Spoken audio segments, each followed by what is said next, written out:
Hi G. வணக்கம் G. G உங்ககிட்ட ஒரு சில கேள்வி கேட்குறேன், அதுக்கு நீங்கள் கரெக்டாக பதில் சொல்லுங்கள். இப்போது இந்த எலெக்ஷனில் வந்து பார்த்தீங்கன்னா கிட்டத்தட்ட வந்து டிவிகே, ஏடிஎம்கே, டிஎம்கே, அப்புறம் என்டிகேன்னு சொல்லி கிட்டத்தட்ட 4 கட்சிகள் வந்து போட்டியிடுறாங்க. இதில் என்டிகே அதாவது நாம் தமிழர் கட்சிக்கு ஓட்டு போட்டால் நல்லதா கெட்டதா, உங்களுடைய அபிப்பிராயம் சொல்லுங்கள். என்ன பொறுத்த வரைக்கும் கேட்டீங்கன்னா, நாம் தமிழர் கட்சிக்கு ஓட்டு போடுவது வந்து அது இந்த எலெக்ஷன் ஓட்டு போடுவது நல்லது இல்லைங்க. அடுத்த எலெக்ஷன் போட நல்லதுங்கிறீங்களா ப்ரோ? அதற்கு அது சீமான் அவர்கள் வந்து இன்னும் தயாராகல அந்த அளவுக்கு. என்ன காரணம் கேட்டீங்கன்னா, இப்ப சீமான் அவர்களுடைய அடிப்படை கொள்கை என்ன? தமிழர் தான் ஆளணும், தமிழ்நாட்டை வந்து ஒரு தமிழன் தான் ஆளணும் அப்படிங்கிறதுல அவங்களுடைய கோட்பாடு. சரிங்களா? இப்ப என்னோட கொஸ்டின் என்னன்னா, இப்போ இவர் வந்து தமிழன் தானே, விஜய் வந்து தமிழன் தானே, ஒரு தமிழன் தான் ஆளணும் அப்படின்னா அப்ப விஜய் ஆளக்கூடாது. சரி, டிஎம்கே ஆள வேண்டாம், ஏடிஎம்கே ஆள வேண்டாம், விஜய் தமிழன் தானே, விஜயே ஆளக்கூடாது. ஆரம்பத்துல சப்போர்ட் தானே பண்ணாரு, இடையில வந்து திராவிடங்கிறது வந்து அவருக்கு பிடிக்கல அப்படிங்கறதுனால தானே அவருக்கு வந்து எதிர்ப்பு தெரிவிச்சார். தம்பி நீ வந்து நீ கட்சிக்கு வந்து எனக்கு பிடிச்சிருக்கு, ஆனால் நீ வந்து திராவிடத்துக்குள்ளே போகாத அப்படின்னு சொன்னதுனால அவர் வந்து பார்த்தீங்கன்னா எதிர்ப்பு தெரிவிச்சிட்டாரு அப்படிங்கிற மாதிரி தானே போயிட்டு இருந்துச்சு. விஜய் வந்து ஆறுறதை பற்றி பிரச்சனை இல்லையாமா, ஆனால் இவர் கொண்டு வந்த அந்த கொள்கை அதாவது பார்த்தீங்கன்னா திராவிட அப்படிங்கிறதுக்குள்ளே போகிறனால வேண்டாம், இது தவறான ஒரு இது அப்படிங்கிற மாதிரி சீமான் அவர் வந்து சொன்னார். அவருடைய கொள்கையில இப்ப விஜய் அவருடைய கொள்கையில ரெண்டுமே இருக்குது, தமிழ் தேசியமும் இருக்குது, திராவிடமும் இருக்குது. ஏன்னா தமிழ்நாட்டுல வந்து ஹிந்திக்காரங்களும் இருக்காங்க, மற்ற மாநிலத்தை சேர்ந்தவங்களும் இருக்காங்க. சோ எல்லாத்துக்கும் காமனா தானே பார்க்கணும். அப்படி இருக்கும்போது அப்ப விஜய் அவரோட கொள்கை கரெக்ட் தானே, தமிழ் தேசியம் பிளஸ் திராவிடம் அப்படிங்கிறது கரெக்ட் தானே. அப்ப ஏன் விஜய் வந்து ஓட்டு அதாவது நீங்க சொன்னது என்னன்னா தமிழ் ஆளக்கூடாதுன்னு சொன்னோம் அப்படிதான் சொன்னீங்க. தமிழன் நாட்டு ஆடுறது தப்பு கிடையாது, அதுக்கு வந்து அவர் வந்து ஓகே தான் சொன்னார். பட் அது வந்து அவர் விமர்சனம் பண்ணது வந்து அவருடைய கொள்கையில் அந்த மாதிரி திராவிடங்கள் கலந்து வரனால அதுக்கு வந்து அவர் எதிர்ப்பு தெரிவித்தார். ஸோ இதை தவிர வேற என்ன ரீசனுக்காக நீங்கள் அவர் போட்டு போடக்கூடாதுங்கிறீங்க? சரி, இன்னொரு ரீசன் என்ன, இப்போ வந்து ஹிந்திக்காரங்க நம்ம தமிழ்நாட்டுக்குள்ள வந்தங்காட்டி தமிழர்களுக்குடைய வாழ்வாதாரம் பாதிக்கப்பட்டிருக்கு, தமிழர்களுடைய சம்பளம் குறைஞ்சிருக்கு, தமிழர்களுக்கு வேலை கம்மியாயிருக்கு அப்படிங்கிற ஒரு குற்றச்சாட்டு முன்வைக்கிறாரு. சரிங்களா? ஆனா என்னோட பாயிண்ட் ஆஃப் வியூ என்னன்னா, ஹிந்திக்காரங்க இங்க வந்திருக்காங்க, சரிங்களா, அவங்க வந்து வந்துட்டாங்க, அவங்க ஃபர்ஸ்ட் எந்த ஃபீல்டுல விடணும் அப்படிங்கறத நம்ம தான் சூஸ் பண்ணணும். சரி, ஹிந்திக்காரங்க உள்ள வந்தாங்கன்னா அவங்க டைரக்டா என்ன பண்ணிட்டாங்க, எல்லா கம்பெனிலையும் ஆள் சேர்த்திடுறாங்க. சரிங்களா? எல்லா கம்பெனிலும் ஆள் சேர்த்திடுறாங்க. நம்ம தமிழ் மேஸ்திரி தான், கட்டட மேஸ்திரி, நம்ம தமிழ் மேஸ்திரி தமிழ் ஆளுகளை கூப்பிடுறதுல ஹிந்திக்காரங்களை கூப்பிடுறாங்க. சரிங்களா? அதே மாதிரி தமிழ் பெயிண்டர்ஸ், நம்ம தமிழ்நாட்டுல தமிழ் பெயிண்ட் அடிக்கக்கூடிய பெயிண்டர் கூட என்ன பண்றாங்க, ஹிந்திக்காரங்களை தான் கூப்பிடுறாங்க. கம்பெனி ஃபீல்டுலயும் அப்படிதான் சின்ன வேலைகளை செய்யற கூட ஹிந்திக்காரங்களை தான் கூப்பிடுறாங்க. கேட்டா ஹிந்திக்காரங்க இது வந்து கம்மியா கேக்குறாங்க, சம்பளம் கம்மியா கேக்குறாங்க அப்படின்னு சொல்றாங்க. அப்ப சம்பளம் அவங்க கம்மியா வைக்கிறாங்க அப்படின்னா நம்மளால ஏன் சம்பளம் இது பண்றாங்க, அதை வைக்க விடுறாங்க. ஹிந்திக்காரங்க முதல் இங்க இந்த ஃபீல்டுக்கு வரக்கு பதிலா நம்ம தமிழ்நாட்டு விவசாயிகளுக்கு பாத்தீங்கன்னா ஆட்கள் வந்து கம்மியா இருக்காங்க. எத்தனையோ தரிசு நிலங்கள் தமிழ்நாட்டுல நடக்குது, தண்ணி இருந்துமே உழுவருக்கு இடம் இல்லாம, சரி தண்ணி இருந்துமே உழுவருக்கு ஆள் இல்லாம, அந்த நிலத்தை விதை போட்டு பராமரிக்கிற ஆள் இல்லாம எத்தனையோ நிலங்கள் வந்து சும்மா கிடக்குது. விவசாயிகள் வந்து ஆள் இல்லாம, வயசான விவசாயிகள் கூட இன்னைக்கு என்கிட்ட வந்து 10 ஏக்கரா இருக்கு, ஆனா என்னால செய்ய முடியல, ஏன்னா என்கிட்ட ஆள் பலம் இல்லைன்னு சொல்லக்கூடிய எத்தனையோ பேர் இருக்காங்க. சோ அப்ப அந்த மாதிரியான சமயத்துல நம்ம தமிழக அரசாங்கம் ஆகட்டும், இல்ல நம்ம சீமானவர்களை எடுத்துங்க, சீமானவர்களோட இதுல வந்து தலையீடு பண்ணி இப்படி வரக்கூடிய ஹிந்திக்காரங்களை விவசாயம் பண்றதுக்கு அனுப்பலாம்ல. அப்படி அனுப்பிட்டீங்கன்னா அப்ப கம்பெனி ஃபீல்டுல இருக்கிறவங்களோட சம்பளம், நம்ம தமிழ் ஆளுக்கு சம்பளமும் அப்படித்தான் அப்படியே கரெக்டா அந்த மெயின்டைன் ஆகும், வேலையும் இருக்கும். கட்டட வேலையில இருந்து மேஸ்திரி பெயிண்ட் அடிக்கிற வேலை வரைக்கும் எல்லாமே தமிழர்களுக்கு கிடைக்கும். ஏன்னா இவங்க வந்து வேற ஃபீல்டுக்கு நம்ம அனுப்பணும், அனுப்புனா தானே நமக்கு இங்க திருப்பல இது கிடைக்கும். அவங்க வேற மாதிரி போக சொல்ல வேண்டாம், இங்கேயே ஆள் இல்லாம எத்தனையோ இடங்கள்ல இருக்கு. இன்னைக்கெல்லாம் பாருங்க, கிட்டத்தட்ட ஹிந்திக்காரங்க வந்து நம்ம தமிழ்நாட்டுக்குள்ள வந்து கிட்டத்தட்ட எப்படி ஒரு 10 வருஷம் இருக்குமா, 10 வருஷத்துக்கு மேலேயே இருக்கும். ஆனா கடந்த 10 வருஷத்துல பாத்தீங்கன்னா இன்னைக்கு வந்து அவங்களே தான ஆளுல கூட்டிட்டு போய் ஒரு விவசாயி கிட்ட போய் கரும்பு நான் வெட்டுறேன்னு சொல்லி அவங்களே மொத்த தோட்டத்தை அவங்களே விலைக்கு வாங்கி அவங்களே வந்து எல்லாத்தையும் கிரும்பு எல்லாம் வெட்டி அவங்களே கொண்டு போய் சந்தையில போட்டு விற்கிற அளவுக்கு அவங்க முன்னேறி இருக்காங்க. இதுக்கு காரணம் நம்ம விட்டதுன்னு இல்ல, அவங்க ஃபீல்டு சூஸ் பண்ண விட்டதான் தப்பு. சரிங்களா? தமிழ்நாட்டுக்குள்ள அவங்க விட்டது தப்பு கிடையாது. அவங்க வந்து இப்ப நம்மளோட இடத்த சூஸ் பண்ணி இது ஏன் இடப்படான்னு சொல்ற அளவுக்கு அவங்க வளர்ந்துருக்காங்க. அதுக்கு காரணம் நம்ம தான்.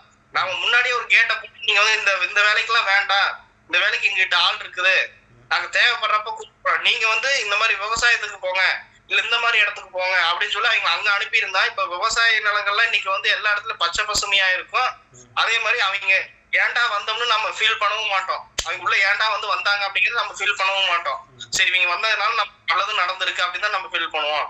இதை வந்து சீமானம் செய்யணும்ல, அவர் அந்த மாதிரி செய்யறது கிடையாதுங்க. இப்போ இன்னொன்னு பாத்தீங்கன்னா பிஜேபி வந்து திட்டுறாரு. சரிங்களா? பிஜேபி நிறைய இடங்கள்ல தவறுகளும் பண்றாங்க, நல்லதும் பண்றாங்க, நான் இல்லைங்க. ஆனா இன்னைக்கு உலக நாடுகள் மத்தியில மோடியுடைய ஆட்சி அப்படின்னாவே, அதாவது மோடிங்கிற பேரை சொன்னாவே பல நாடுகள் இன்னைக்கு மரியாதை தருது. சரிங்களா? குறிப்பா ஆல்ரெடி இந்தியாங்கிற பேருக்கு மரியாதை இருக்கு, நான் இல்லைங்கள. ஆனா மோடின்னு சொல்லும்போது இன்னும் மரியாதை கூடிதான் வருது. பிளஸ் இன்னொரு இன்னைக்கு வந்து ஈரானுக்கு இஸ்ரேலுக்கு வார் நடந்துட்டு இருக்கு, அது உங்க எல்லாருக்குமே தெரியும். சரிங்களா? இப்ப இதனால நம்ம நாட்டுல மட்டும் இல்ல, இந்திய நாட்டுல மட்டும் இல்ல, உலக நாடுகள் எல்லா இடத்துலயுமே இந்த கேஸ் பிரச்சனையும் பெட்ரோல் பிரச்சனையும் இருக்குது. அப்படி இருக்கும்போது ஒரு 50,000 டன் கொண்ட ஒரு கப்பல், சரிங்களா, கச்சா எண்ணெய் எடுத்துட்டு நம்ம ஈரான் வழியா வருது. ஈரான்ல இருந்து வரும்பொழுது ஈரான்காரங்க நம்ம கொடியை பார்த்துட்டு இது இந்தியாவுடைய கப்பல், இதை வழிமறைக்க வேண்டாம்னு இன்னைக்கு இருக்காங்க. மத்த எந்த நாட்டையும் விடல. அதுக்கு காரணம் இல்லையா? அது காரணம் மோடியினுடைய நட்பு. மோடியினுடைய நட்பு தான். நான் வந்து மோடி அவர்கள் தான் சொல்ல, மோடி அவர்கள் அந்த மாதிரி நட்பு ரீதியா பழகி வச்சிருக்காரு. மன்மோகன் சிங் இருக்கும்போது இந்த மாதிரி பண்ணாங்க. சரிங்களா? அவரும் நட்பு ரீதியா நிறைய பண்ணாரு, இல்லைங்களா?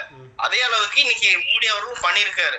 அதே மாதிரி இப்போ மத்த நாடுகளோட வார், இப்ப நமக்கு சீனாவுக்கோ இல்ல பாகிஸ்தானுக்கோ வார் வரும்போது நம்மளால இங்கிருந்து ஏவுகணை செலுத்துறது, அங்கிருந்து இங்க ஏவுகணை செலுத்துறது, இந்த மாதிரி நிறைய பிரச்சனைகள் இருக்கு. இதுக்கு முன்னாடி இருந்தீங்கன்னா அதை எப்படி கையாண்டாங்கன்னா, அந்த நாட்டினுடைய அதிகாரிகிட்டே போய் நேரடியாக மீட்டிங் போட்டு ஏதோ ஒரு ஒப்பந்தத்தை போட்டு நம்ம வந்து அவங்ககிட்ட அடிமையாகிற மாதிரியோ இல்ல நம்மளோட நமக்கு தேவையான பொருள் அவங்ககிட்ட கொடுக்குற மாதிரி அந்த மாதிரி தான் இருந்துச்சு. இப்ப எக்ஸாம்பிளுக்கு காஷ்மீரே பாருங்க, காஷ்மீர் வந்து தனியா இருந்தப்போ, சரிங்களா, பாகிஸ்தான்காரையும் காஷ்மீர்ல சண்டை போட்டப்போ அந்த காஷ்மீருடைய அரசர் என்ன பண்ணாரு, நான் வந்து பாகிஸ்தான் கூட சேர மாட்டேன், நான் இந்தியாவோட தான் சேருவேன்னு சொல்லி எழுதி கொடுத்துட்டு போனாங்க. சரிங்களா? நட்பெயர்கள் வந்து அந்த மாதிரி இருக்குதுங்க. சரிங்களா? இப்போ ஆனா மோடி அவர்கள் பாத்தீங்கன்னா அவங்க வந்து அணுகிற விதமா வேற மாதிரி, எடுத்தோன்னு ஒப்பந்தத்துக்கு எல்லாம் போக மாட்டாரு. அவர் வந்து அவங்க நாட்டுல இருக்கக்கூடிய பொருட்களோ இல்ல வந்து ஏதாச்சும் ஆப்போ இல்ல டிஜிட்டல் முறையில ஏதோ ஒன்று நம்ம நாட்டுல வந்து அவங்க யூஸ் பண்ணிட்டு இருக்காங்க, அங்கிருந்து நம்ம பொருள் வாங்குறோம் அப்படின்னா அதை வந்து ஸ்டாப் பண்ணிடுறாங்க. அவங்களுக்கு வந்து பொருளாதார ரீதியா எப்படி அந்த நாட்டை வந்து அடிக்கலாம்னு சொல்லி அடிக்கிறாரு மோடி. அப்படி அடிக்கும் போது அவனுக்கு பொருளாதாரத்துல கை வைக்கும் போது அவனுக்கு பயந்துடுறாங்க. பயந்துட்டு சாமி ஆளை விடுறா, சாமி அவங்க பக்கமே வரலைடா அப்படின்னு சொல்லிட்டு அவங்க ஓடிடுறானுங்க. புரியுதுங்களா? ஒப்பந்தமும் போடுறது இல்ல, ஒன்னும் போறது இல்ல. சோ இந்த மாதிரியான மென்டாலிட்டி இனி வரக்கூடிய தலைவர்களுக்கு தோணணும். நான் தான் சொல்றேன், சீமான் அவருக்கு கூட இதெல்லாம் தோணாதுங்க. ஒண்ணு இல்லைங்க, இப்ப கேஸ் பிரச்சனை வந்துருச்சு. சரிங்களா? இந்த கேஸ் பிரச்சனையில இப்ப நீங்க இருக்கீங்க, உங்க வீட்டுல இப்ப 4 கேஸ் இருக்கு அப்படின்னா நீங்க என்ன செய்வீங்க? 4 பேருக்கு உதவி செய்வீங்க கேஸ் இல்லாதப்போ, இல்லையா? இதுக்கு அடுத்த வழி என்ன, இதுக்கு அடுத்த வழி என்ன அப்படிங்கறத யோசிச்சு நீங்க வந்து அதுக்கு வந்து ஹெல்ப் பண்ணுவீங்க. ஆனா இந்த என்டிகே சார்ந்தவங்க என்ன சொல்றாங்க, இதுக்கு வந்து பிஜேபி தான் காரணம், மோடி தான் காரணம், டிஜிட்டல் இந்தியா அது கேஸ் மாதிரி துறைமுறை போட்டு வெளுவலும் வளர்த்துட்டு இருக்காரு. அந்த மாதிரி ஒரு பிரச்சனை இருக்கு, இந்த மாதிரி வந்துருச்சு, இதை வந்து யாராலையும் தடுக்க முடியாத ஒரு பிரச்சனை. அப்படி இருக்கும்போது நம்ம இதுக்கு மாற்றுபடியா நம்ம என்ன செய்யலாம் அப்படிங்கறத கொஞ்சம் யோசிச்சு அதுக்கு மக்கள் கிட்ட அதைய வந்து அவங்க சொல்லி அந்த மாதிரி பண்ண வச்சா அது ஒரு நல்ல எடுத்துக்காட்டுக்கு அழகுங்க. நீங்க அந்த மாதிரி பண்றது இல்ல, 10ஓட 11 இருக்காங்க. இந்த கட்சி அந்த கட்சி குறை சொல்லுது, அந்த கட்சி இந்த கட்சி குறை சொல்லுது அப்படிங்கிற மாதிரி சீமான் அவர்கள் நீங்க விஜயை குறை சொல்றாரு, அப்புறம் மத்த கட்சிக்கு குறை சொல்லிட்டு போயிடுறாரு. புரியுதுங்களா? இதான் அவங்க தான் வந்து ஓட்டு போறது. இந்த பக்கம் வந்து அவருக்கு வரலைங்க, சீமான் அவருக்கு இந்த பக்கம் இல்ல. தமிழர்களா தமிழர்கள் அவங்க கரெக்ட் தான், நான் இல்லைங்கள. பட் இந்த பக்குவம் எல்லாம் வரணும்ல. சரி, ஓகே. சீமான் அவர்களுக்கும் எதுக்கு அவங்க ஓட்டு போடக்கூடாதுன்னு சொல்லிட்டீங்க. ரெண்டாவது, ஏடிஎம்கேக்கு நீங்கள் ஏன் ஓட்டு போடக்கூடாது, ஓட்டு போடலாமா நல்லதா இல்லையா அப்படின்னு கேட்குறேன். ஏடிஎம்கேக்கு, அதாவது அதிமுகவுக்கு ஓட்டு போட நல்லதா இல்லை எப்படின்னு கேட்குறேன். அதிமுகவுக்கு ஓட்டு போட்டு நல்லதா, ஓட்டு போட்டா நல்லதா அப்படின்னு கேட்டீங்களா? ஆமாம், சொல்லுங்க. ஜெயலலிதா அம்மா இருக்கிற வரையும் ஓகேங்க. அந்த அம்மா இருக்கிற வரையும் அவர் வந்து மோடிஜியை எதிர்த்து நின்று அந்த அம்மா ஜெயிச்சாங்க. சரிங்களா? அந்த அளவுக்கு அந்த அம்மா கிட்ட கெப்பாசிட்டி இருந்தது. நாட்டுல வந்து எவ்வளவு பிரச்சனைகள் வந்தாலும் அதை வந்து ஹேண்டில் பண்ணக்கூடிய ஒரு திறமை கிட்ட இருந்தது. தனித்து நின்று எதாவது சமாளிக்கிற ஒரு கெப்பாசிட்டி அவங்கிட்ட இருந்தது. ஆனா எடப்பாடியார் அவர்கள்ட்ட அது கிடையாது. சரிங்களா? அதனால எடப்பாடி அவர்களை நம்பி ஓட்டு போறது வேஸ்ட். ஏன்னா இன்னைக்கு வரைக்குமே பாத்தீங்கன்னா அம்மா ஜெயலலிதா அம்மாவாகட்டும், எம்ஜிஆர் அவராகட்டும், இன்னும் வயசானவங்களா வந்து அந்த ரெட்டலையை பார்த்தா ஓட்டு போறாங்களே தவிர யாரு முதலமைச்சர், யாரு துணை முதலமைச்சர், யாரு அமைச்சர்னு யாருக்குமே தெரியாது. அவங்க வாட்டுங்க எலெக்ஷன் முடிச்சா குத்துறா ரெட்டலைய அப்படின்னு சொல்லி ரெட்டலையை பார்த்து அப்படியே குத்திடுவாங்க, முடிஞ்சது. கேட்டா மாறிடுச்சு போல. ஒண்ணு இல்லைங்க, நீங்க இன்னும் வயசு இல்ல. கிராமத்து சைடு எல்லாம் போய் இப்ப யாராவது வீட்டுக்கு போய் நீங்க ரெட்டலையாரும் கேட்டா ஆமாம்பாங்க, யாரு முதலமைச்சர்னு கேட்டா தெரியாதுமாங்க. அந்த மாதிரி ஒரு சிச்சுவேஷன் தான். அந்த பிராண்ட் ரெட்டலைங்கிறது ஒரு பிராண்டே தவிர அதுல யார் இருக்காங்க அப்படிங்கறது யாரும் யோசிக்க மாட்டேங்கிறாங்க. இப்ப எடப்பாடியார் வந்து முதலமைச்சர் ஆனார்னு வைங்க, எப்படி இருக்குன்னு தெரியுமா?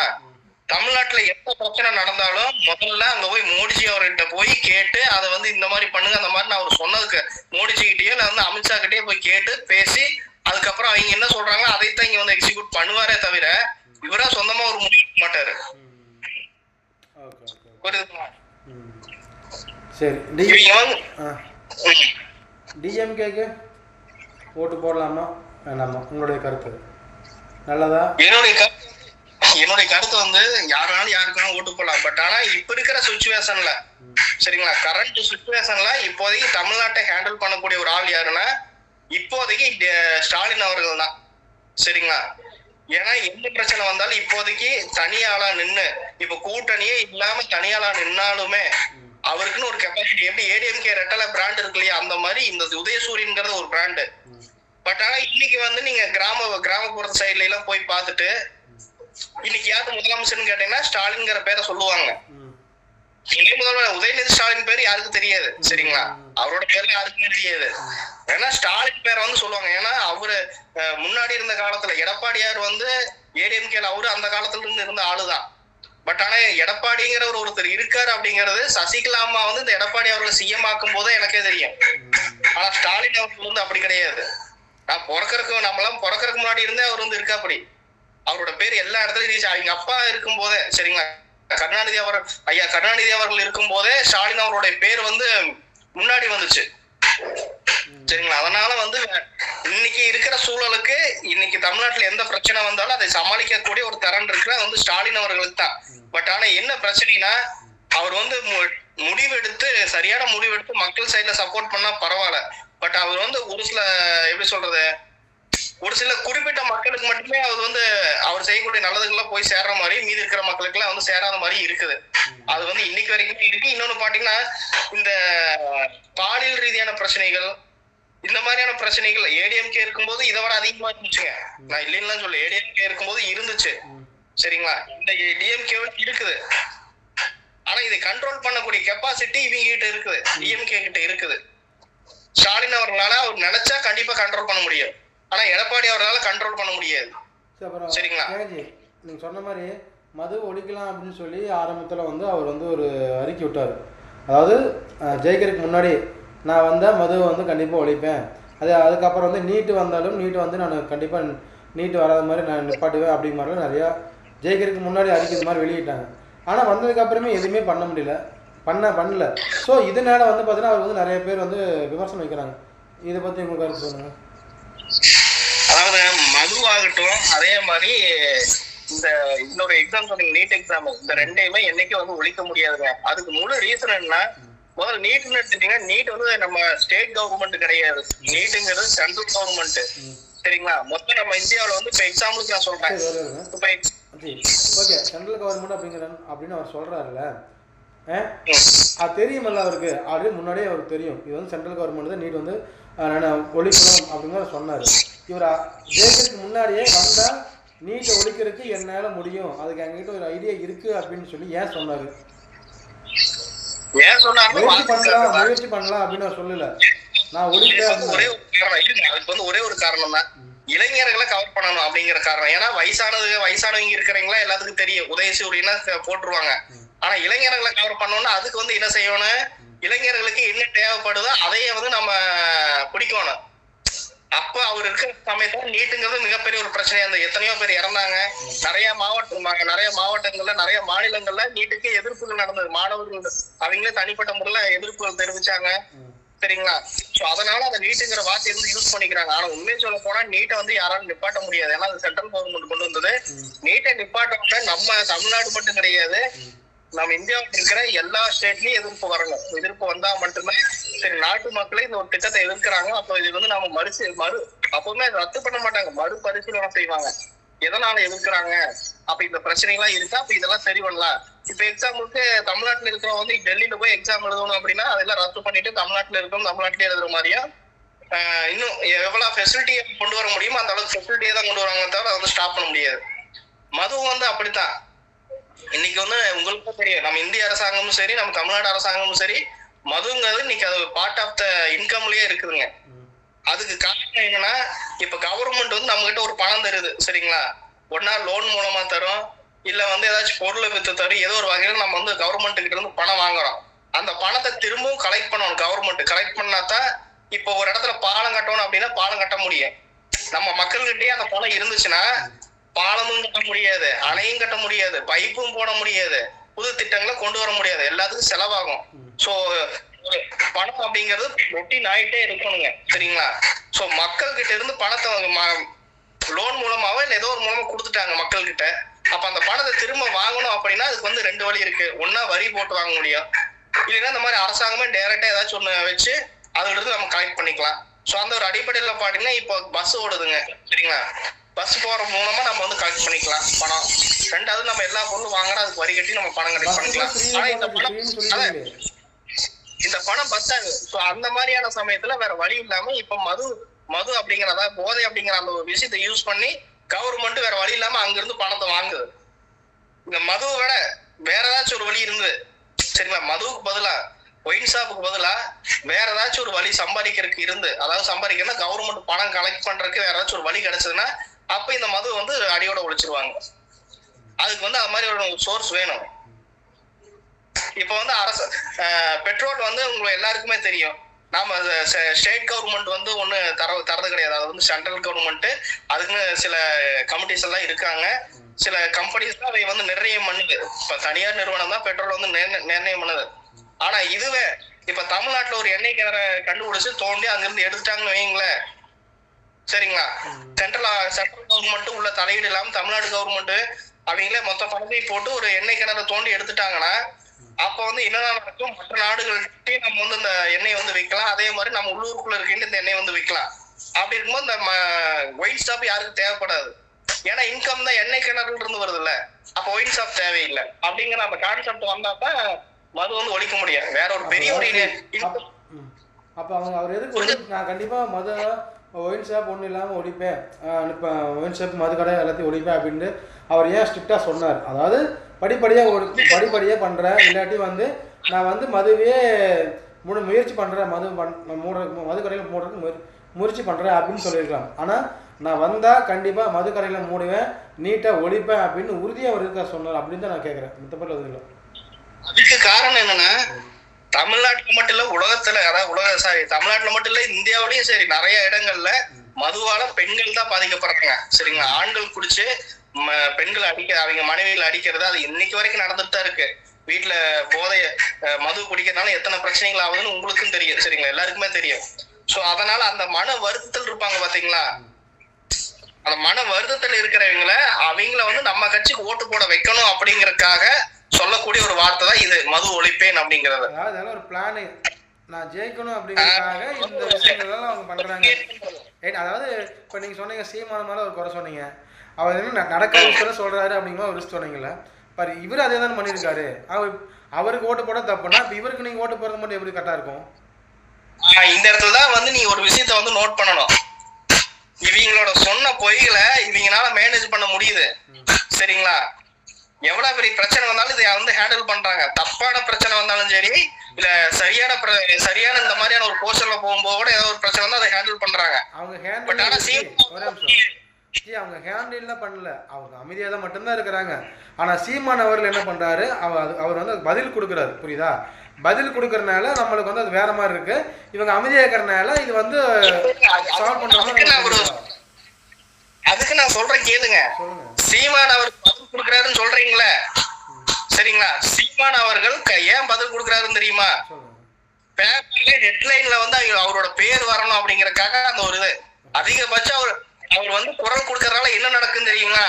இப்ப வந்து ஒரு துப்புரவு பணியாளர்கள் ஒரு இடத்துல போராடுறாங்க அப்படிங்கும் போது, சரிங்களா, அது வந்து எல்லா இடத்துலயும் வந்து தெரியல, அங்கதான் போராடிட்டு இருக்காங்க அப்படிங்கறது தெரியும். பட் ஆனா பல இடங்கள்ல போய் சேரல அப்படிங்கும்போது இப்ப சீமான் போய் அங்க போய் உட்கார்ந்தாருன்னா உடனே எல்லா மீடியாக்கும் சொல்லுவாங்க, சீமான் அவங்க உட்கார்ந்துருக்காரு, இந்த பிரச்சனை என்ன பிரச்சனை ஏது அப்படின்னு சொல்லி எல்லாரும் பேச ஆரம்பிப்பாங்க. சரிங்களா? அந்த ஒரு ரீசன், அந்த விஷயத்துல வந்து சீமான் அவர்களுக்கு நான் சப்போர்ட் பண்ணுவேனே தவிர மத்தபடிக்கு வேற எதுவும் ஒண்ணு இல்லைங்க. அவர் பேசிட்டு அவர் வந்து செங்கல் நானும் போறேன்னு சொல்லி டாடா காமிச்சு போயிருவாரு. சரிங்களா? ஆனா நாளைக்கு வந்து பேப்பரை புரட்டி பார்க்கும்போது எப்படி இருக்குன்னு தெரியுமா? துப்புரவு பணியாளர்களுக்கு வந்து சீமான் அவர்களை சப்போர்ட் பண்ணாரு, அவர் வந்ததுக்கு அப்புறம் அந்த பிரச்சனையில வந்து இந்த மாதிரியான மாற்றங்கள் வந்திருக்கு அப்படி போட்டுருவாங்க. அவங்க 10 நாளா உட்காந்து போராட்டம் பண்ணிட்டு இருப்பாங்க. அது வந்து யாரோட கண்ணுக்கும் தெரியாது. சீமான் அவர்கள் வந்ததுக்கு அப்புறமா தான் இந்த பிரச்சனை அப்படிங்கிறதா நான் சொல்றது புரியுதுங்களா? இப்ப நீங்க வந்து உங்க வண்டி வந்து ஒரு பிரச்சனை ஆயிடுச்சு. சரிங்களா? உங்க வண்டி பிரச்சனை ஆயிடுச்சு, நீங்க 10 நாளா பாத்துட்டு இருக்கீங்க, ஆனா சரியாவல. சரிங்களா? வேற ஒருத்த வந்து இப்போ நீங்க ஏதோ சின்ன தப்பு பண்ணிட்டீங்க, அதை வந்து கண்டுபிடிச்சு அவங்க போட்டு தள்ளிட்டு போயிட்டான்னு வைங்க. அப்போ ஓடிச்சுன்னா பாக்குறோம் என்ன நினைப்பா, ஏன்னா நீ 10 நாளா வந்து வண்டி சரி பண்ணிட்டு இருக்க, சரியாவல, இவன் வந்து இப்படின்னு தொட்டேன் சரியாயிருக்கு அப்படிம்பாங்களே. அப்ப அவனை தானே பெரிய ஆளா இருப்பாங்க. அந்த சிம்பிள் வந்து சீமான் அவர்கள் கிரியேட் பண்றாரு. இது வந்து சிம்பிள் லாஜிக் தான். இதை வந்து நிறைய பேர் புரிஞ்சுக்கிறது இல்ல. இதை புரிஞ்சுக்கிட்டாவே சீமான் அவர்கள் என்ன பண்றாருன்னு தெளிவா தெரிஞ்சிருங்க. அதே மாதிரி நீங்க அடுத்த கேள்வி கேட்பீங்க, டிவிக்கே ஓட் பண்ணலாமா வேண்டாமான்னு. நான் ஓப்பனா சொல்றேன், டிவிக்கே அதான் அவங்க ஓட் போறதா அவங்க விருப்பம் தான். ஆனா என்ன பொறுத்த வரைக்கும் டிவிக்கேக்கு வந்து ஓட் பண்ணுங்க, ஆனா அவருக்குமே கெப்பாசிட்டி கிடையாதுன்னு நான் சொல்லுவேன். சரிங்களா? அண்ணாமலை பிஜேபியில அண்ணாமலை உங்களுக்கு தெரியும், அண்ணாமலை அவர்களுக்கு இருக்கிற கெப்பாசிட்டி விஜய் அவர்களுக்கு கிடையாது. ஏன் அப்படி சொல்றீங்க? சரிங்களா? ஏன்னா விஜய் அவர்கள் வந்து இப்ப எல்லாரும் சொல்றதே நான் வந்து சொல்ல விரும்பல. எல்லாரும் என்ன பண்ணுவோம், விஜய் வந்து எந்த பிரச்சனைக்கு வரதில்ல, எதுக்குமே தலையீடு பண்றது இல்ல, இன்னமும் செய்யறது இல்ல அப்படின்னு ஒரு குற்றச்சாட்டு முன் வைப்பாங்க. அதுக்கு விஜய் வந்து என்ன சொல்லுவாரு, இல்ல நான் வந்து அதை ஆராய்ச்சி பண்ணி தான் நான் வந்து சொல்லுவேன், அது என்ன பிரச்சனைங்கிறது பூந்து விசாரிச்சு அதுக்கப்புறமா தான் நான் வந்து அறிக்கை வெளியிடுவேன் அப்படிம்பாரு. ஆனா என்னோட கண்ணோட்டத்தை பொறுத்த வரைக்கும் விஜய் கிட்ட ஏன் அந்த கெப்பாசிட்டி இல்லைன்னா, அவருடைய இப்ப இந்த அரசியல இப்ப இருக்கக்கூடிய கூட்டம் வந்து ஃபுல்லா வந்து அரசியல புரிஞ்சுக்காத ஒரு கூட்டம். என்ன நடக்குது, இதை செஞ்சா இதை நடக்கும், இது செஞ்சா அது நடக்கும் அப்படிங்கறத புரிஞ்சுக்காத ஒரு கூட்டம். சரிங்களா? கூட்டங்கிறத விட அவங்களுக்கு கூட சொல்லக்கூடாது, தளபதி விஜய் அவர்களும் அப்படித்தான். இது செஞ்சா இது நடக்கும், இது செஞ்சா இது நடக்குங்கிறத முன்கூட்டியே ப்ரெடிக்ஷன் பண்ணணும். ஆனா தளபதி விஜய் அவர்கள் ப்ரெடிக்ஷன் பண்ண கிடையாது. ப்ரெடிக்ஷன் பண்றது யாருன்னா தளபதி விஜய் அவர்கள் பின்னாடி ஒரு 10 பேர் கொண்ட குழு இருக்குதுங்க. குஷி ஆனந்த், அர்ஜுன் யாதவ், அதுக்கப்புறம் இந்த ரோஹினி தேட்டர் ஓனர், இன்னும் நிறைய பேர் இருக்காங்க. இந்த மாதிரி ஒரு 10 பேர், இவங்க 10 பேர் தான் வந்து விஜய் என்ன செய்யணும், இங்க போகணுமா அங்க போகணுமா, அங்க எப்படி எல்கேஜின்னு ஒரு படத்துல எப்படி நம்ம ஆர்ஜே பாலாஜிக்கு ஒரு டீம் இருக்குமே, அந்த மாதிரி இவங்க பிரைவேட் கம்பெனி இல்ல, இவங்க எல்லாம் கூட கட்சியில இருக்கிற ஆளுங்க. இவங்க பேசி பண்ற வந்து விஜய் வந்து ஒப்பிக்கிறாரு, பாக்குறாரு, பண்றாரு, போறாரு, சுயமா எதுவும் பண்றது இல்ல. இவர் சுயமா பண்ண ஆரம்பிச்சாருன்னா, சரிங்களா, சுயமா பண்ண ஆரம்பிச்சிருந்தாருன்னா இவங்க யாருக்கும் தேவையில்லை. இவரே நேரடியா நேரம் உட்கார்ந்துருப்பாரு களத்துல. இப்ப அவர் நேரடியா தான் தலை கொண்டிருக்காரு. இப்ப அவர் எப்படி கொண்டிருக்காருங்க? இப்ப அவர் என்ன எல்லாத்துக்குமே பொருள் ஒன்னே இல்ல, எல்லா வந்துட்டு தான் இருக்கு. அவர் பேசினாலே நீங்க ஏதாவது ஒண்ணு பண்ணி, அதாவது அவர் நல்லதை சொன்னாலும் சரி, எதை சொன்னாலும் சரி, அவர் சிம்பிளா ஒன்று பேசினாலே அதுக்கு வந்து இப்போ அதில் என்ன நெகட்டிவோ அது மட்டும்தான் கரெக்டாக சூஸ் பண்ணி அதை வந்து அவர் மாதிரி இன்னும் அவதூறு தான் பரப்புறீங்க. அதனால அவர் என்ன பண்ணுவார், முடிஞ்ச வரைக்கும் அவரோட பொறுமையை தான் அவர் இன்ன வரைக்கும் சைலண்டாக எல்லாத்தையும் கொண்டு போயிட்டுருக்கு. அவர் ரசிகர்களாகட்டும், தொண்டர்களாகட்டும், ஏன் பெண்கள் எல்லாருமே வந்து அவரோட அமைதிக்காக தான் வந்து பார்த்தீங்கன்னா இந்த அளவுக்கு அவருக்கு வாக்கு செலுத்துவாங்க. தவிர ஒரே ஒரு கொஸ்டின் கேட்குறேன். அண்ணாமலை அவர்கள் ஐபிஎஸ் படிச்சிருக்காரு சரிங்களா? ஐபிஎஸ் அதிகாரி அவர்னால ஒரு மாநிலத்தை ஹேண்டில் பண்ண முடியுமா? இல்ல அப்பாவுடைய ரெஃபரன்ஸை வச்சு மேல வந்த ஒரு நடிகரால நாட்டை ஆள முடியுமா, ஹேண்டில் பண்ண முடியுமா? சொல்லுங்க, நீங்க சொல்லுங்க. சரி, இப்போ நீங்க சொன்னீங்கல்ல இவ்வளோ இந்த இருங்க ஒரே நிமிஷம். இப்போ என்ன பொறுத்த வரைக்கும் அண்ணாமலை எவ்வளவு பெரிய ஆளுங்க. பெரிய கூட்டம் ஒன்றும் இல்லையே. அதாவது இப்ப கூட்டம் யாருக்கிட்ட இருக்கு, மக்கள் வந்து யார் அண்ணாமலை வந்து பெரிய ஆளு. ஆனா அது யாரும் கண்டுக்க மாட்டேங்கிறாங்க. அண்ணாமலை வந்து தப்பான இடத்துல போய் சேர்ந்துட்டாரு. நான் சொல்றது புரியுங்களா? தப்பான இடத்துல போய் சேர்ந்திருக்காரு. பிஜேபிக்கு தமிழ்நாட்டுக்கு வந்து தூரம் அதிகம். அந்த இடத்துல போய் அவர் சேர்ந்திருக்காரு. அவரு அதுக்கு பதில் தனியா ஒரு கட்சி ஆரம்பிச்சிருக்கலாம், இல்ல வேற ஏதாச்சும் ஒண்ணு பண்ணி இருந்திருக்கலாம். சீமான் கூட போய் கூட்டணி போட்டு ஏதாச்சும் ஒண்ணு பண்ணி இருந்திருக்கலாம். இல்ல விஜய் கூட தலைவனாலே வந்து நல்லவங்கிட்ட இருந்தாதான் நல்ல தலைவன். நீ என்னதான் நல்லவனா இருந்தாலுமே போய் தப்பானவங்கிட்ட இருந்தா அவனும் தப்பானவன மாதிரி தான் பார்ப்பாங்க. அது ஃபர்ஸ்ட் நீங்க புரிஞ்சுக்கங்க, புரியுதா? மக்கள் தப்பானவன்லாம் இல்ல, எல்லா ஆட்சியிலும் தப்பானவன்லாம் கிடையாது. நம்ம அப்படி சொல்றேன், எல்லா ஆட்சியிலும் தப்பு நடக்குது, எல்லா ஆட்சியிலும் சரி நடக்குது. அதனால எல்லாருமே வந்து நடுத்தீங்கன்னா நடுவுல தான் நிக்கிறீங்க. ஆனா நான் சொல்ல வர்றது என்னன்னா கெப்பாசிட்டி பாருங்க அப்படிங்கிறேன், புரியுதா? விஜய் விசஸ் சீமான் அப்படிங்கும் போது சீமான் கொஞ்சம் பெட்டர் தான், நான் இல்லைங்களே சரிங்களா? விஜய் விசஸ் சீமான் அப்படின்னு வரும்போது சீமான் ஒரு பெட்டர் தான். ஏன்னா அவருக்கு வந்து கொஞ்சம் கூடுதல் நோக்கக்கூடிய அந்த இது இருக்குதுங்க. அடுத்து என்ன பண்ணலாம் அப்படிங்கிற கெப்பாசிட்டி இருக்குது. பட் சீமான் விசஸ் அண்ணாமலைன்னு வரும்போது அவரு தான் பெட்டரு. அதே மாதிரி எடப்பாடி அவர்களை ஸ்டாலின் அவர்கள் அப்படிங்கும்போது ஸ்டாலின் அவர்கள் பெட்டர். இப்படித்தான் நான் சொல்றேன். இப்படி ஒப்பிடும் பொழுது இந்த மாதிரிதான் நம்ம பார்க்க முடியும். யாரு வந்து புரியுதுங்களா? நான் தமிழ்நாட்டை யாரு ஹேண்டில் பண்ண முடியுமோ அவங்ககிட்ட தான் நம்ம வந்து தமிழ்நாட்டை ஒப்படைக்க முடியும். எல்லாருனாலையும் எல்லாரும் ஹேண்டில் பண்ண முடியும்னு நம்ம கொடுக்க முடியாதுல்ல. அந்த ஒரு வகையில பாத்தீங்கன்னா அண்ணாமலை பொறுத்த வரைக்கும் அவர் வந்து தப்பான ஒரு இடத்துல இருக்காரு. அவர் வந்து சரியான இடத்துக்கு வந்தாருன்னா அவர் சிஎம் ஆக்குனா தமிழ்நாடு நல்லா இருக்கும். சீமான் அவர்களை பொறுத்த வரைக்கும் விஜய சீமான் அப்படிங்கிறது சீமான் ஓகே பெட்டர் தான். சீமான் நான் வந்து சீமான் வந்து முற்றிலும் நான் தவிர்க்குன்னு சொல்லல, சீமான் ஓகே தான். பட் ஆனா என்ன பிரச்சனைனா அவர் வந்து நடக்கக்கூடிய நல்லதை வந்து கெட்டதா மாத்துறாங்க அவங்களோட கும்பல் எல்லாமே சரிங்களா? சீமான் அந்த ஒரு வகையில வந்து அவரும் வந்து உள்ள இருக்காரு. அவருக்கு தெரியாம நடக்கிறதில்ல, தெரிஞ்சுதான் நடக்கும். இப்ப ஒண்ணு இல்லைங்க, இன்னைக்கு வந்து துறந்தருங்கிற ஒரு படம் வந்திருக்குது சரிங்களா? துறந்தருங்கிற படம், துறந்தர் 2 படம் வந்திருக்கு. அந்த படத்தை நான் வந்து பார்ட் 1 பார்த்துட்டு பார்ட் 2 பார்த்தேன். அந்த படத்தை பார்க்கும்போது எனக்கு ஃபீல் ஆனது என்னன்னா, நம்ம நாட்டுக்காக ஒருத்தன் வந்து ஸ்பை வந்து வேற நாட்டுல வந்து ஸ்பையா வேலை பார்க்கறான் அப்படின்னா அவன் எவ்வளவு கஷ்டங்கள் அனுபவிக்கிறான் அப்படிங்கறத அந்த படத்தை பார்க்கும்போது எனக்கே தெரிஞ்சது இத்தனை கஷ்டங்கள் இருக்குது அப்படிங்கிறது. நம்ம தமிழ் சினிமாவில காட்டுற சும்மா என்னமோ இப்படின்னு காமிச்சிட்டு போயிடுறாங்க. ஆனா அங்க எவ்வளவு கஷ்டப்படுறாங்கன்னு அந்த படத்துல ஃபுல்லா காமிச்சிருக்காங்க. ஆனா என்டிகே சரி டிஎம்கே சரி இவங்க 2 பேருமே எப்படி ஒரே மாதிரி பேசுறாங்க, எப்படி பேசுறாங்க தெரியுங்களா? இந்த படம் வந்து பிஜேபிக்கு ஆதரவா எடுத்திருக்காங்க, இந்துத்துவ வந்து முக்கியத்துவத்தை கொடுத்து எடுத்திருக்காங்க, இந்த படத்துல வந்து முஸ்லீமை கெட்டவனா காமிச்சிருக்காங்க அப்படின்னு தான் சொல்றாங்க. ஆக்சுவலி அதுல வந்து அந்த மாதிரி எல்லாம் காட்டல, நடந்தது என்னமோ இப்ப நடந்துட்டு இருக்கிறது என்னமோ அதைத்தான் காமிச்சிருக்காங்க. அதுல வந்து அவங்க காட்ட நினைச்சது என்ன, ஒரு ஸ்பை வந்து எவ்வளவு கஷ்டப்படுறான் அப்படிங்கறது தெளிவா காமிச்சிருக்காங்க. அதே மாதிரி நம்ம நாட்டுக்காக எத்தனை அதிகாரிகள் எவ்வளவு கஷ்டப்படுறாங்க அப்படிங்கறது தெளிவா காமிச்சிருக்காங்க. இவங்க ஏன் அந்த நாட்டு பற்றுங்கிறதுக்குள்ள வர மாட்டேங்கிறாங்க, இதையே கூட ஏன் வந்து கட்சி ரீதியா பிரிக்கிறாங்க, அதுதான் பிரச்சனைங்க. இதைத்தான் நான் சொல்றேன், இவங்க இந்த மாதிரி பண்றாங்க. அதனால வந்து இவங்க வந்து கெப்பாசிட்டி இல்ல. தமிழ்நாட்டுல ஏதாவது ஒரு மக்கள்கிட்ட பிரச்சனைனா கூட நாளைக்கு அதை என்னமா அதுக்கு பிஜேபி தான் காரணம், காங்கிரஸ் தான் காரணம் சொல்லிட்டு மாத்தி விட்டு போயிருவாங்க தவிர உள்ள களத்துல வேலை பார்க்க மாட்டாங்க. இன்னைக்கு வந்து சீமான் அவர்கள் அங்க போய் களத்துல நின்று வேலை பார்க்கறாரு. நாளைக்கு அவர் ஆட்சிக்கு வந்தாலுமே இதேதான். இதுக்கு காரணம் வந்து வேற ஒரு கட்சின்னு சொல்லி கை நீட்டிட்டு போயிருவாரு.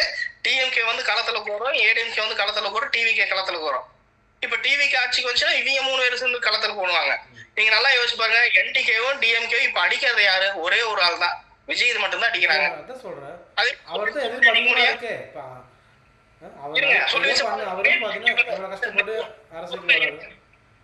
இப்ப இந்த துறந்தர் படம் வந்துச்சு, இந்த துறந்தர் படத்துல கூட 2 பேரும் சொல்லி வச்ச மாதிரி பேசுறாங்க. அது எப்படிங்க? நான் படம் பார்க்கலங்க. ஒரு படத்தை கூட பாலிடிக்ஸ் பண்ணி அதை வந்து ஓட விடாம பண்றாங்க. இதைத்தான் நான் சொல்றேன், நாட்டுப்பற்றுள்ள ஒரு படம், அந்த படம் எல்லாரும் பார்க்கட்டும், எல்லாத்துக்குள்ளயும் நாட்டுப்பற்று வரட்டுமே. வந்தா என்ன ஆயிட போகுது, என்ன ஆகுது? அந்த படத்துல வந்து மோடி வராரு, மோடி வந்து ஒரு சீனுக்கு வராரு, அது ஒரு பிரச்சனையா எங்களுக்கு சொல்லுங்க. ஏஜி அவர் ஜனநாயக படத்துல வந்து ஒண்ணுமே இல்லை, அரசியல் மட்டும்தான் கலந்துருக்கு. ஆனா அந்த படத்தை அரெஸ்ட் பண்றது இவ்வளவு யோசிக்கிறாங்க. ஜனநாயகங்களா? அதுக்கு ரீசன் வந்து அது இல்லைங்க. ஜனநாயகம் திரைப்படத்தை ரிலீஸ் பண்ணாம இருக்கிறதுக்கு ஒரு ரீசன் இருக்கு. அதுக்கு வந்து பிஜேபிக்கு மட்டும் காரணம் இல்ல, டிஎம்கேவும் காரணம் தான். சரிங்க, தமிழ்நாட்டை பொறுத்த வரைக்கும் இப்ப வந்து ரெட் ஜெயிண்ட் மூவி தான் வந்து முன்னாடி வந்து நிக்கணும் அப்படின்னு அவங்க யோசிக்கிறாங்க. சரிங்க, இப்ப ஒண்ணும் இல்லைங்க, ஜனநாயகம் திரைப்படத்தை வந்து தமிழ்நாடு டிஸ்ட்ரிபியூட்டர் ரைட்ஸை வந்து ரெட் ஜெயிண்ட்டுக்கு மட்டும் கொடுத்துட்டாங்கன்னா அடுத்த 10 நாள் இந்த படம் ரிலீஸ் ஆயிடும். சரிங்களா, ரிலீஸ் பண்ண வைப்பாங்க. இன்னொன்னு வந்து சென்ட்ரல் கவர்மெண்ட், சரி இந்த டிஸ்ட்ரிபியூட்டர் பிரச்சனை சென்ட்ரல் கவர்மெண்ட்டை பொறுத்த வரைக்கும் ஏன் அவனுக்கு நிப்பாட்டி வச்சிருக்காங்க உங்களுக்கு இந்த என்டிஏ கூட்டணியில் வந்து ஆல்ரெடி கூப்பிட்டுருந்தாங்க, முதல்லயே கூப்பிட்டுருந்தாங்க. விஜய் அவர் போக மாட்டேன்ட்டாரு.